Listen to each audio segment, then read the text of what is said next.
body after 7 straight weeks?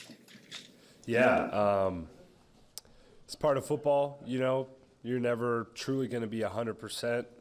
Once the season gets going, nicks and bruises. But we have one game until a bye week, so I know the team knows that, and we're going to push through. What have you learned about that, just physically and mentally pushing through? The 18 you guys played, I think, without interruption, too. Just what are some lessons that you've taken away as a veteran?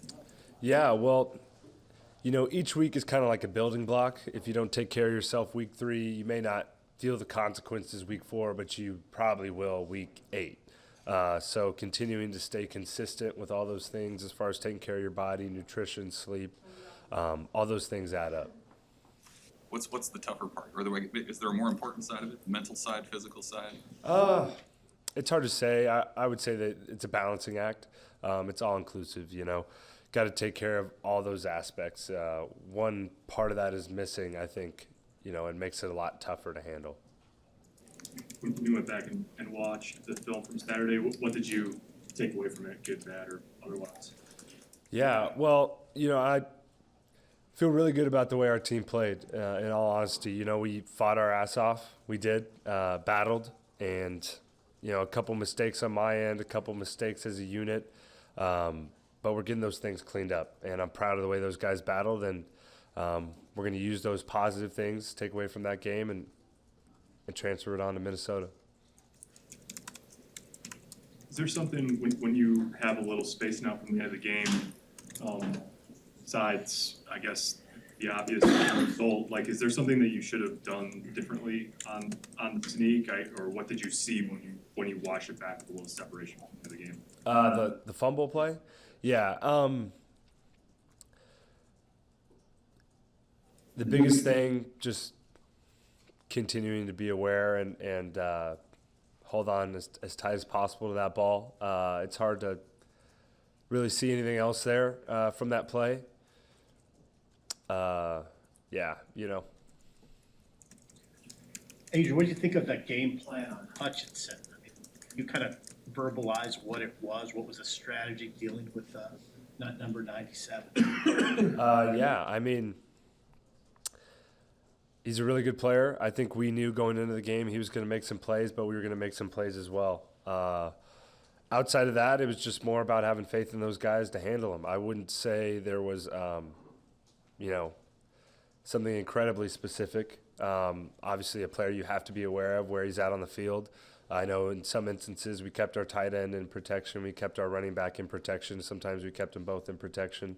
And maybe they chipped the defensive ends, little things like that. But just a guy you got to be aware of.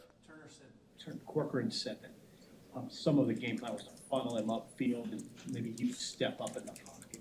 Yeah, that's accurate for sure. Letting those guys wheel him around me and continuing to step up in the pocket. That's some of that's every week. This past week, those guys were pretty wide, and they would definitely pin their ears back and get up the field. With all the close losses that you guys have had, some teams might not be able to bounce back, but you're confident that you guys can. Why are you so confident in this group of people? Yeah, part of it's the work we've put in. Part of it is what I saw today in practice, what I saw the week after we lost to Michigan State. This team knows how to battle. They do. And we still, despite our record, know how good of a team we are and what we're capable of. We still have some big games on the schedule, and the biggest one's Minnesota. Lucky enough, we play in a great conference where each week is another great opponent, and these guys are ready, ready to answer the call, and we haven't given up on each other. So a lot of confidence in these guys, and I know it's mutual between all of us.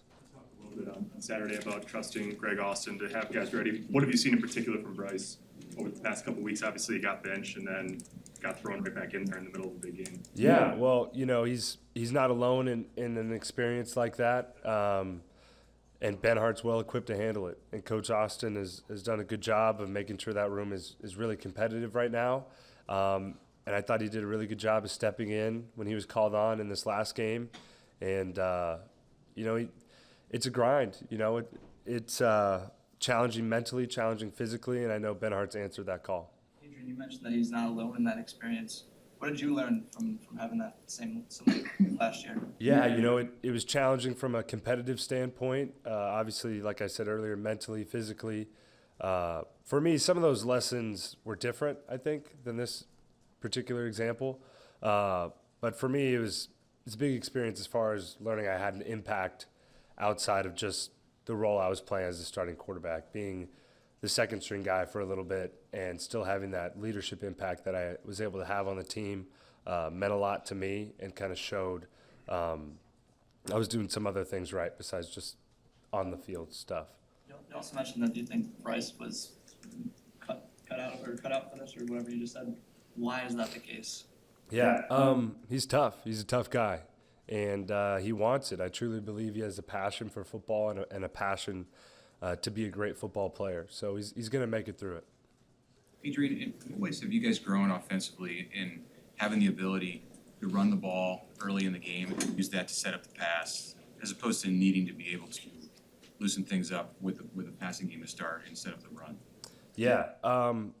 Well, run game is essential regardless, and that's something we're always going to want to develop.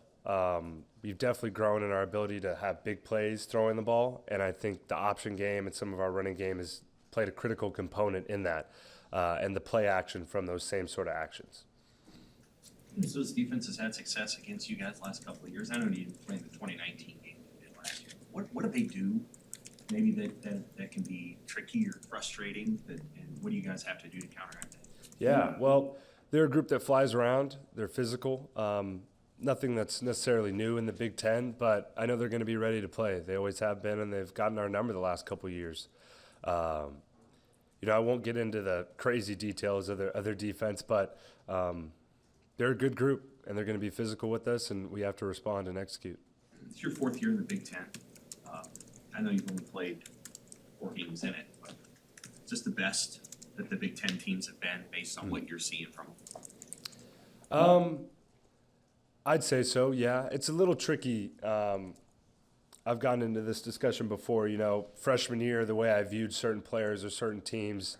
If I played those same teams now, how would I view them, But yeah, I mean, the level of play is really high right now. Each week you have to be on, and I truly believe each team is capable of beating the other.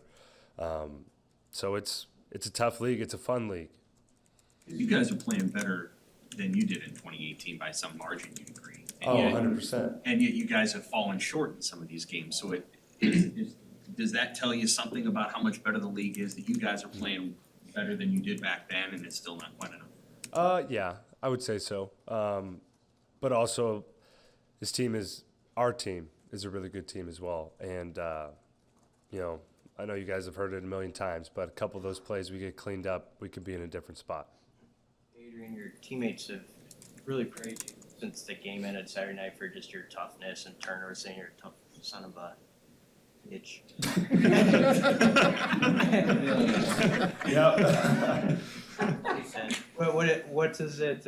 I guess what does that mean to you? And you seem like you're in a really good frame of mind coming into this season. Have you been able to maintain that through the stress of what goes on here during the year? Yeah, definitely. I think all the combined experiences from the past years and sort of the work I've done off the field to be where I'm at now has helped me sort of handle the whole deal and turn into the player that I've wanted to become, right? And that's a really high compliment coming from him and in general. Coach Frost had said something to the team, do you want to be remembered as a tough player? That is probably one of the highest compliments you can receive from your peer. So it definitely means a lot. And we'll work on his censoring, I'll get him in the workshop, don't worry.